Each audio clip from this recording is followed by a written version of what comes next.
Hey, soul survivors, a lot of us are fishing for answers. We're also fishing to understand what happened during this breakup. Is every breakup due to narcissism? So there can be many reasons why a romantic relationship ends, but it can depend on the individuals involved, also the different specific circumstances of this relationship. But the most common causes of breakups, knowing this can kind of help us understand for future relationships, certain things that we can avoid.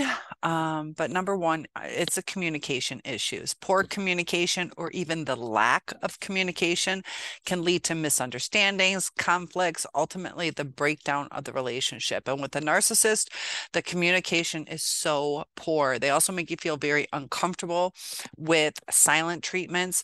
But there are certain relationships that things just fall apart. They're just not aligned. And we're going to go over a couple of things.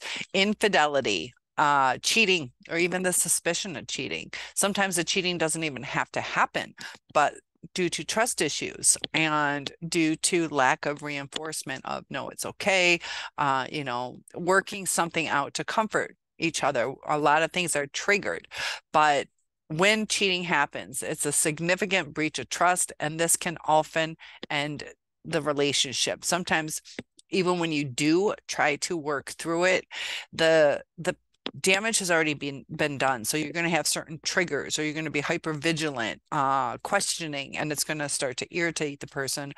Sometimes when they feel that they're doing what they should do and you continue to ask, continue to feel hurt, which is normal, but they sometimes, if they're a narcissist, will be like, well, if you're just going to accuse me, I might as well just do it. And it's very toxic. Incompatibility does happen. Sometimes two people may find that they're just not compatible, whether it's their personality, lifestyle, other factors such as religion, wanting to have children. And sometimes people do change their minds on certain things that they thought they wanted. So sometimes it can evolve into incompatibility, or people weren't honest up front in the beginning. And when you're with a narcissist, they love to get into these relationships so quickly. Also, they'll give you, false promises, making you feel that you're aligned with them when you're really not. And it can be quite hurtful that this breakup happened when you thought you were on the same page. So whether it's a healthy relationship or a narcissistic relationship, sometimes people just grow apart. A lot of that's from not investing the right way in the other person. And as people grow, they can develop different interests, goals, priorities, and that can cause people to fall apart from their partner. Also having children. Sometimes the dynamics of the relationship change when the children move on to college. And a lot of people get lost in raising children, that they don't know who their partner really is because everything evolved around the children. The children were the glue. Now that they're moved out and on their own, they're living with strangers because they didn't invest in the relationship itself. Trust issues are crucial. If it's broken or eroded, it's difficult to repair. Trust is very hard to repair. Lack of intimacy can lead to a breakup. Some people, depending on who they are, some people feel that the other person let themselves go, or they're not involved. Some insecurities may cause this lack of intimacy. If you have body issues, you might not feel comfortable. And self-esteem plays a part of this. Also, abuse, any form, whether it's physical or emotional, verbal, it's unacceptable in the relationship and can be a significant factor in a breakup. And that's why so many narcissistic relationships do end up in breakups. So the reason for a breakup is multifaceted, has a lot of different combinations of factors at times, and relationships should be a two-way street. But if you're with a narcissist, it's going to feel one-sided, and you're going to start to feel the loneliest you have ever been. You're going to try to connect with them. They do not connect. And not every breakup is due to narcissism, but narcissism can be significant to the breakdown. But there are many reasons why couples can choose to end their relationship. So, as we know, narcissistic personality disorder has that grandiose self-importance, need for admiration, lack of empathy for others.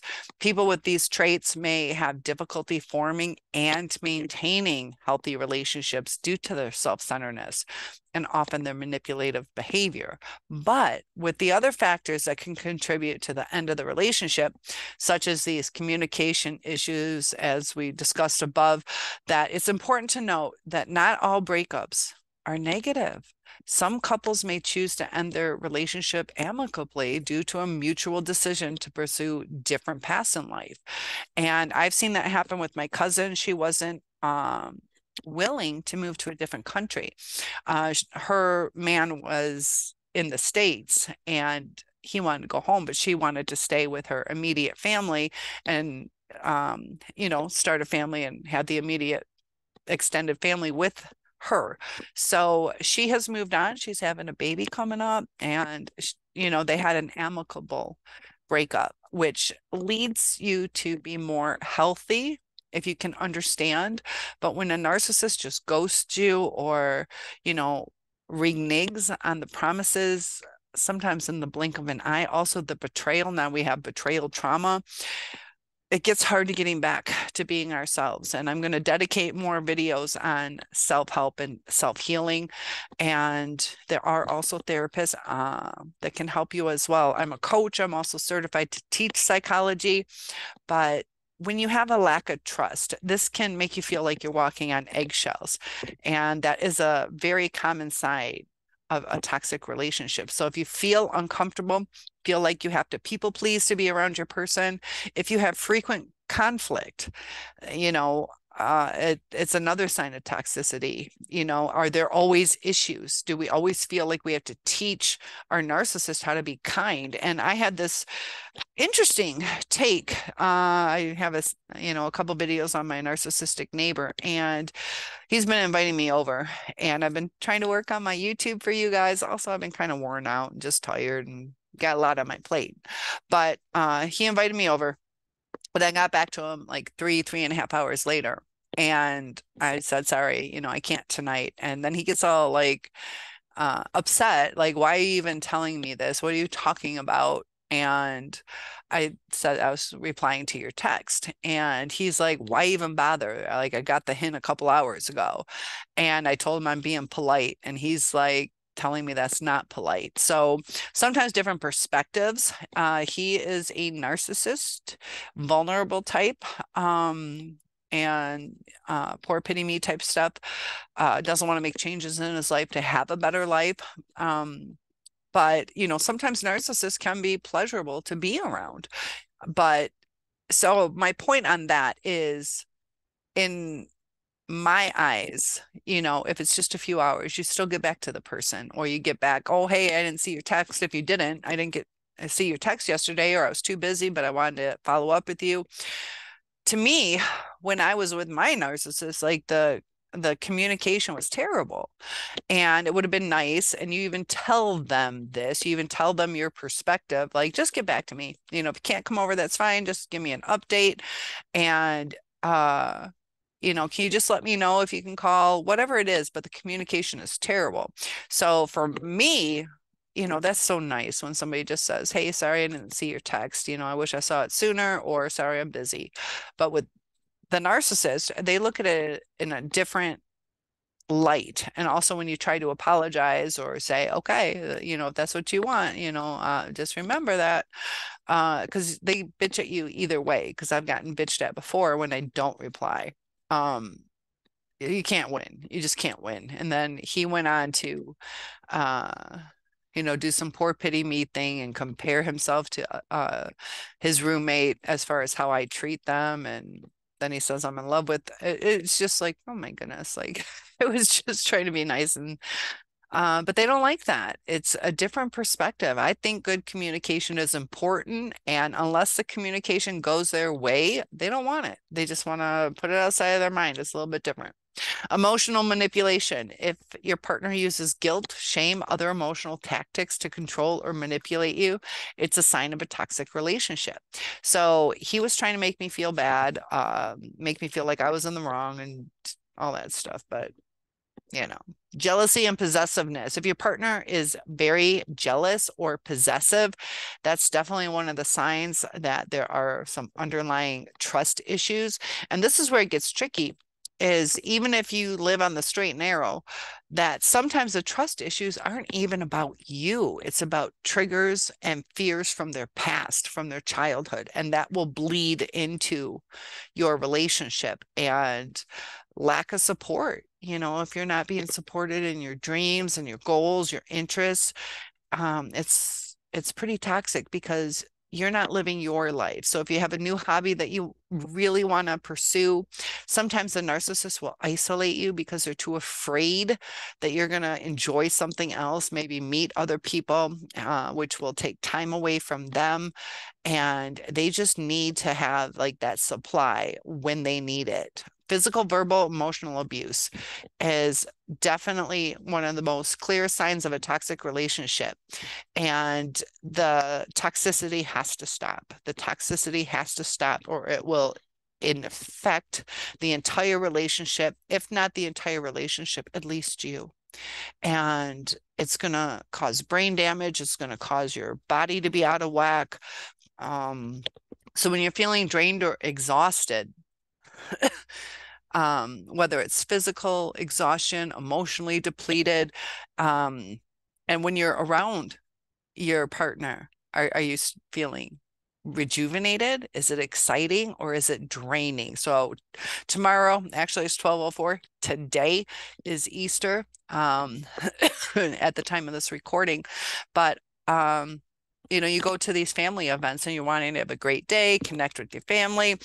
And if you feel drained after it, it's either because you're walking on eggshells, unsure of how they're going to react, trying to keep the peace, trying to ward off any possible interactions that could be destructive, can be exhausting. So when do we leave? A toxic relationship. Sometimes we love our person so much that we forget to love ourselves. So if your partner is abusive, physical, emotional, verbal, and it's not changing, and even some physical abuse that they cross a line. I just had a friend of mine, I believe it's like 3.5 weeks now, where her husband killed her. Like it's serious sometimes that, the warning signs are there, and he had to be in control. He told her she needed to come home, and she was afraid to go home. She even stated, if I don't go home with the truck, he's going to kill me. And they were trying to get her an Uber because she was drinking, but she chose to put her life at risk to drive drunk. She even stated those things. Sometimes listen to the words that you say. It's your internal thought process. I've never said I need to get home or he'll kill me. There's a reason she said that she felt this. You can say he'll be mad or whatever, but there's a reason she said it. And unfortunately, she's gone now. So take note of these red flags because they can get quite serious at times. So if you don't feel safe, if you feel threatened in any way, it doesn't usually get better. It usually gets worse. And if you've tried to address these issues, but nothing has changed, the person's not willing to work on the relationship with you. They're not willing to compromise. Everything has to be their own way, or they just don't care. They don't care to invest or to listen to you. And that's pretty narcissistic. So when your mental or physical health is suffering, it can affect our bodies. We can start sometimes getting inflammation, irritable bowel. Sometimes it can lead to heart issues, all these different kinds of things. Also, the CPTSD that we're going through, it might be healthier to save yourself. And I did a video on, loving someone so much that we're losing ourselves. And when you feel like you've lost yourself, it's a terrible, devastating feeling. And if you are no longer happy, are you no longer happy? You know, think about why you're staying. And, are there ways out? Are you staying just because you feel trapped? There are ways to get out. It gets scary. If you guys need resources, comment below. But when your values and priorities are not aligned, it can be hard to have this healthy, fulfilling relationship. And a lot of times when it starts going bad, it starts getting worse. Usually it doesn't get better unless people put effort in. And if you ever feel trapped or suffocated, that's a terrible feeling. It might be your body telling you that it's time to leave. And that can be hard. Sometimes there's children involved, sometimes, finances, but, we have one life. And, if your physical well-being, your life and your mindset, your emotional well-being, we're supposed to love one another and it's supposed to be a two-way street. That's when it works out. But when it's a one person pulling from the other, it turns toxic. Now, there are certain relationships that will end. It just isn't compatible. Let's say, your life's dream is to have this job, and then it's your partner's life dream. Let's say be a musician and travel. It's not going to be compatible. They can either agree, maybe you can quit and travel with them, or maybe they can be happy with just being at local bars, performing, or at wedding venues. But there's times that when you miss out too much on your life, that people decide to go their own separate ways. And in those kind of breakups, there's usually a loving discussion, and it's painful, but it's loving. Usually a big, long, tight hug at the end and wishing each other well. But when it's a narcissist, they can fight back. They can make your life hell. And the toxicity still continues even when you're not with them sometimes. And depending on how you handle it, is how quick the toxicity ends. And we have to protect ourselves. We have to know our person and make a decision where we go from here. So I hope that was helpful. Not every relationship is due to breakups, but if you think about it in a sense, um, it it does have a lot to do with needing what we need. And there's a balance between our self-care and giving too much of ourselves because we need some back. So when you're with a narcissist, a lot of things should have been discussed that weren't discussed because a relationship moves so quickly, or if it was discussed, it was a manipulation tactic and it wasn't the truth. Those kind of relationships leave you brokenhearted, and I'm here to help you in the healing journey. Please like and subscribe. One-on-ones are available. Hit that like button, and I'll see you soon.